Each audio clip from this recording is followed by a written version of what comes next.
Now, this is it. Yes, this is what fascinates me, actually. Yeah. And this is what I hadn't realised fascinated me most, is that he believes his lies. Oh, yes, he does. Absolutely. He honestly believes he's stopped 8 wars. Yeah. Yes, I know. And the media still doesn't know quite how to handle it. It has to call them untruths. It can't really call them lies. And the Times this morning says Donald Trump, who claims that he has ended 8 wars. So that's why it's more than greed. Because you can be really, really greedy, but you still know that a spade's a spade. You can be really, really greedy and you still know that you haven't ended 8 wars. But he honestly believes that he has done these things. That's the bit, I think, that's where historians and psychologists are going to have to collaborate together. Yeah. We've spent 10 years trying to explain Donald Trump. Is it greed? Is it ego? Is it something worse? 2 LBC callers landed on an answer that's stranger and simpler than all of it. It isn't that he lies to us, it's that he believes it himself. He honestly thinks he stopped 8 wars. Let's watch it together. And before I tell you to like and hit that subscribe button, please allow me the chance to earn that from you. I'm a history teacher. Oh, gosh. And, perfect. Come on, then. So I've looked at it. First of all, I'd like anyone who hasn't read 1984 by Orwell to read it, because it's quite prescient. I think it was about 40 years too early. Yeah. But I think that's what's happening. And I think we misread America, because we tend to think of America as being, the democratic New York, San Francisco. It isn't that. It's a great raft across who will vote for him, whatever. They don't seem to realise he's not actually acting for them. He's acting for him. He's a total dictator. That you're moving into second question territory a little prematurely. So in terms of how we let him do it, or how people couldn't see at the end of their own noses, you're obviously right. And that point about Emily reminding me a while ago now that petrol prices would probably be more important than sexual assault allegations or the Epstein files when it came to people casting their votes has obviously been borne out by reality. But do we know, or if you're still teaching history in 10 years, what do you think you'll be telling the class motivated Donald Trump personally, politically? I think it's hyper-capitalism, really. It's personal greed. He's from a very privileged background. He's never really had to do anything for himself. And he's never had anyone say, I listened to his sister on the Andrew Marr. Niece. His niece, I'm sorry. But she was saying nobody's ever said no to him. And it seems as though he has a stranglehold on a country that is supposed to be the beacon of democracy. And he doesn't know what democracy means. So we're going to go with greed, just pure greed. I mean, because there's lots of people who've grown up in very privileged circumstances. There's lots of people that nobody has ever said no to. Brooklyn Beckham. I mean, privilege and wealth and entitlement are all going to be head turners, aren't they? They're all potentially going to corrupt people's integrity, but there's more. If people let them, but there's more here. There has to be more here. He has to be possessed of something more than mere greed. I think he's a megalomaniac, don't you? What does that mean? Because so does Daniel Hannan. I bet you don't agree with him about much, do you? But here you are, both using the same word. What do we mean by megalomaniac? Somebody whose universe extends no further than their ego. I think it's a messianic sort of syndrome, isn't it? I'm bringing peace to the world. That's a joke. And, there's nobody can stop me because I am what the world needs. Now, this is it. Yes, this is what fascinates me, actually. Yeah. And this is what I hadn't realised fascinated me most, is that he believes his lies. Oh, yes, he does. Absolutely. He honestly believes he's stopped 8 wars. Yeah. Yes, I know. And the media still doesn't know quite how to handle it. It has to call them untruths. It can't really call them lies. And the Times this morning says Donald Trump, who claims that he has ended 8 wars. So that's why it's more than greed. Because you can be really, really greedy, but you still know that a spade's a spade. You can be really, really greedy and you still know that you haven't ended 8 wars. But he honestly believes that he has done these things. That's the bit, I think, that's where historians and psychologists are going to have to collaborate together. Yeah. I mean, I think he is mentally unstable. For sure. But I've also had this thing for ages about him, since the first time, that I think he's a stooge for Russia, and I can't get that out of my head. It's Occam's razor now. I never dismissed it, far from it, and I think that Russian interference in referendums and elections will be something that historians of the future will be absolutely goggle-eyed at our failure to properly investigate and prosecute. But I mean, Occam's razor says, why on earth would he do things that Russia loves and his allies hate? And one obvious answer is, of course, because Russia is telling him to. And that word compromat, which Christopher Steele, of course, introduced into our vocabulary, gets bigger almost every year. There was a caller to Ali Mirage's show the other week, and but Donald Trump is a businessman, right? And it's like, this is the best thing since sliced bread, because he'll revolutionise politics and what have you. But if you think of it, right, what do business people do? So they come up with a product or a brand, and then they go out and have this brand, they get it made, they have suppliers, which they constantly hammer for getting prices cheaper. Then it all goes to profit and loss. Yeah. But you don't have any... Here's where it gets interesting. You see, you don't have allies in business. You just have competition after a certain point. And then once you get to competition, all you're into is like takeovers and buyouts and then collecting all the golden baubles for the boardroom and maintaining that brand. And I thought, that's how he sees the world. That's all he's ever known, because he's grown up in that business that was given to him. So everything is a board. But again, there's loads of people. There's loads of people we could say that about. There's loads of people who inherited wealth, who inherited business. I dispute the businessman analysis. I think he's closer to a mafioso. I don't think he's a businessman in a conventional sense. And I guess to sell rubbish, like places at his university or his ludicrous freezer aisle steaks, while claiming that they're cordon bleu cookery or fine educational establishments, maybe the best sellers of tut are people who actually believe that their tut is beautiful. Maybe that's what we take from your analysis, this idea that what makes him powerful, for want of a better word, is actually the thing that makes him weak in the eyes of so many observers. When he sells this stuff, which is absolute tut, absolute toilet, he genuinely believes it's incredible. And that's how he manages to sell it to people, including himself, up to and including himself. He believes he's incredible, and he manages to persuade other people that he is, when the reality is so obviously the opposite.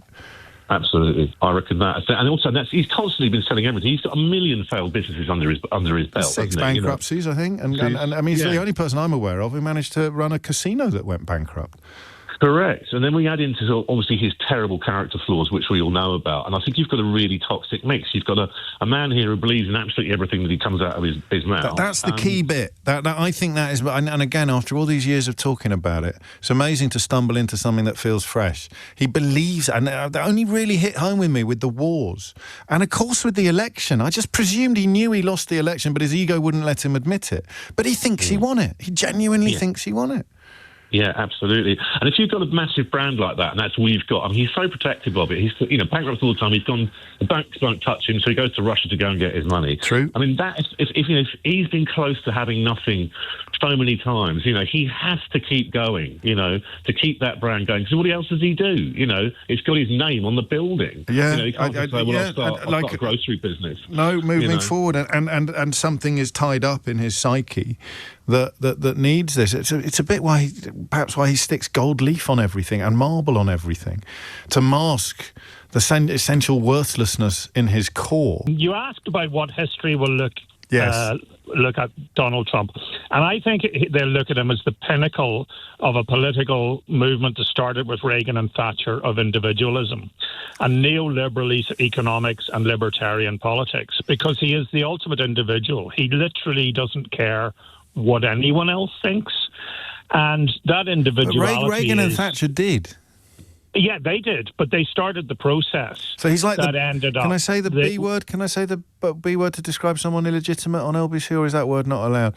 He's like the love child but like Edmund in King Lear. He's like he's twisted and bent.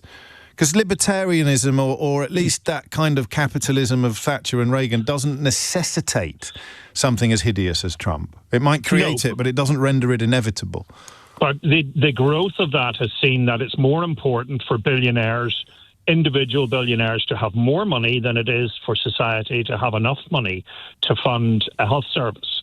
It's more important to have tax relief for individuals for whom it makes literally no difference. They couldn't possibly need the money.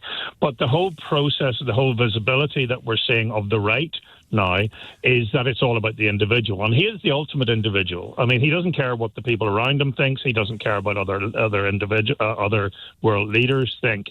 But that fundamentally is why he was probably selected to be promoted by that political viewpoint. That if they put the extreme out there, then it almost covers up for everybody else. And so he's not a mystery. He's not a mystery at all. I mean, you're describing the framework in which his personal inadequacies could flourish. So yes. That libertarian, which is a much maligned word, isn't it? I mean, it's quite a hefty and healthy philosophical tradition. But when you see people like Toby Young describing themselves as classical liberals or libertarians on Twitter, you realise the word has been completely corrupted by idiots. So you're describing the sort of post-idiot definition of libertarian, which is I believe in freedom of speech, but not for the people criticising me. I believe I should be able to say whatever I want, up to and including encouraging people to set fire to hotels full of humans, but I'm going to complain about Jo Brand joking about me and insist that she gets arrested. So it's like bogus libertarianism, whereby people believe that they individually should be able to do whatever the hell they want, but everybody else should do whatever the hell they want as well. Yes. So, I mean, he is, I mean, if you take the whole sort of funding of that and you look at the right-wing think tanks that you took on in your book, and you look at what they have been promoting. Not just in my book, Timothy. I also gave them the mother of all spankings in an Ofcom ruling as well. Yes, but the other side of what they're promoting is this total individuality, that nobody should be responsible for anybody else. And if you reach the pinnacle of that, you reach Trump, because he's not responsible for anybody else. He's not responsible for the government. He's not responsible for America. He's only responsible to himself, which is no responsibility. What drives him is fairly clear, is the narcissism. I think what's more important is the power that he has is the power of the American people. And why do they continue to support him? Go on. Well, I'd put forth three reasons, if I could. There are three major shifts in America, certainly within our lifetime, and that people haven't adjusted to them. And he provides them with an adjustment. Basically, for example, women's rights. When Sandra Day O'Connor graduated from law school, first in her class at Stanford, the only job she could get was a legal secretary. Yeah. She ended her career on the Supreme Court. Pollution. When I was younger, growing up in the Midwest, the smell of pollution, they just said it's the smell of money. Lake Erie was dead. Nothing could live in it, and that was acceptable. And racism. You know, the deed to my parents' house, I read it, said this house cannot be transferred to anyone of African descent. Whoa. That was legal. It was culturally acceptable. And we're not talking about the Deep South here. All of these shifts have occurred, and people haven't had a chance to adjust to them. The law can change, but cultures change more glacially. And then economic downturn, and people say, well, why? Well, it's because we haven't maintained traditional values of, and what does Donald Trump say? Women in their place. We all know about his misogyny. Yeah. The deep racism, and there is no climate change. So he allows people, again, gives them license to ignore these shifts. And you can have different sized slices from each pie, because, you know, a lot of people, I saw an interview with a Somalian woman yesterday who takes her passport with her, Somalian American who takes her passport, a business owner who takes her passport with her when she goes to the bathroom because she's frightened of ice, and she voted for Donald Trump. So she's obviously not voting for him for the racism, unless of course she was expecting other minorities to be targeted by him rather than her, but she might like the stuff about the pollution. You're going to be able to take, like a buffet, like a smorgasbord, you're going to be able to take a little bit of it, but not necessarily a lot of that. And a lot of it's subconscious. It's people don't say, oh, gee, I'm going to vote for him because he's a misogynist. It's like, no, women somehow, these things have shifted, and they all go to identity. If I identify myself as having, well, I may not be as rich as I would like to be, but I'm better than fill in the blank, those people, blacks, Mexicans, Somalians, or we're humans, we should dominate nature. You know, this is our God-given right. Or I may not be all that good, but I'm better than the little woman. And this is why the woke conversation was so helpful to them, because they managed to describe people who are in favour of women's rights, in favour of a cleaner planet and opposed to racism as woke, as if it was a bad thing to be. And that's why Trump embraced it so wholeheartedly. I mean, he's just an opportunity. As his sister said, he's just a grifter. He saw these opportunities. And again, we could go into his opponents and the structural, space that allowed him even to run or to be successful. But that's not the point. The point is, why now, when it's obvious who he is, and it's been obvious for 15 years, if not longer. And if it wasn't obvious, then A, January the 6th, and B, the pardons for the criminals guilty on January the 6th should have broken everything and didn't. Is this going to change anything? Is this week going to change? Because the rest of the world, I think, is wising up. The people who've cheered loudest for him on this side of the Atlantic are having a belated epiphany. Will it change much on the ground in the States? I don't know. I keep hoping that it will, but I don't. It's the hope that gets you, Michael. The despair is easy, you have to have hope. You always have to have hope. I'd like to think that we as Americans, as Lincoln said, appeal to our better angels, that we have that possibility of. And freedom scares people. Yes. And so if you get somebody who answers all of your inner fears with one speech, but still, I think we could be better than we've been for the last 10 years. And it would sadly involve Republicans, that process, at some point. They're going to have to say enough is enough, or they're going to have to push back and object, and that, of course, is a frightening prospect for them to contemplate for obviously professional, political and personal reasons. Michael, I love your calls to this programme. I'm quite flattered that you make them, so thank you very much indeed once again. Michael, if you haven't worked it out for yourself as a former US diplomat. Right. Let's talk about what just happened, because it's rarer than it looks. 2 callers, a history teacher and a former US diplomat, and a host, all thinking out loud for 7 minutes and actually arriving somewhere. No shouting, no collapse, just 3 people circling the same question until they catch some. And the question is the one we've all been chewing on for a decade. What actually drives Donald Trump? The history teacher opens with the obvious answer. Greed, hyper-capitalism, privilege. A man from a golden background who's never had to do a thing for himself, whose own sister says nobody ever told him no. And it's a good answer. It's just not enough. Because, as the conversation works out in real time, there are loads of people who inherited wealth and never heard the word no, and they didn't turn into this. Greed alone doesn't get you here. So they push further, and this is the moment the whole thing turns. He believes his lies, not tells them, believes them. And the host puts his finger on exactly why that matters. You can be greedy, properly, cynically greedy, and still know that a spade's a spade. You can be as greedy as you like and still know, somewhere inside, that you haven't ended 8 wars. But Trump honestly believes he has. He believes he stopped 8 wars. He believes he won the last election, not as a pose he can't drop, not as an ego too proud to admit defeat. He genuinely thinks he won. And that is a stranger, more unsettling thing than any amount of greed. Because you cannot argue a man out of a position he never reasoned himself into. This is the theme this channel keeps coming back to, and here it is at the very summit of world power. Belief over fact. The claim that can't be measured, felt so completely that the evidence just slides off it. The Times can't even bring itself to call them lies.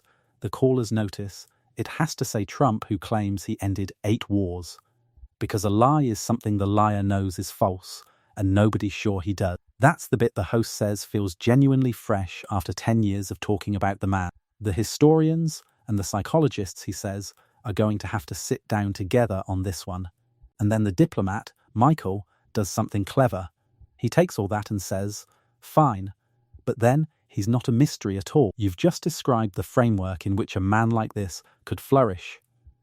Because Trump, on Michael's reading, is the endpoint of something that started with Reagan and Thatcher. Individualism, the idea that the billionaire having more matters more than the society having enough to run a hospital.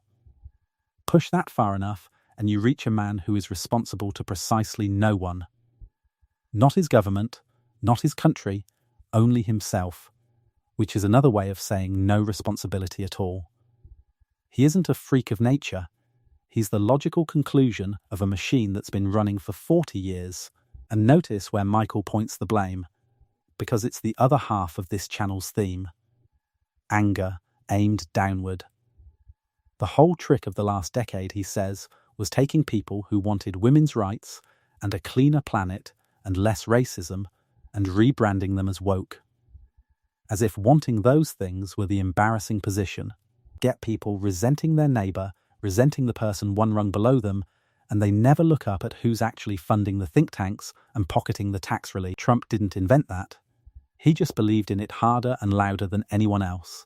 And it turned out belief sells. Which is the whole thing, really. The callers land it beautifully at the end. The best salesman of rubbish is the one who genuinely thinks the rubbish is beautiful. He sold it to a country because he'd already sold it to himself. So thank you for spending these few minutes with two callers who did something almost no one does anymore, which is change their own minds mid-sentence in public. If you enjoyed watching people think instead of shout, the like button's down there. Do share it and subscribe if you fancy more. I can't promise I stopped 8 wars this week, but unlike some, I'd know if I hadn't.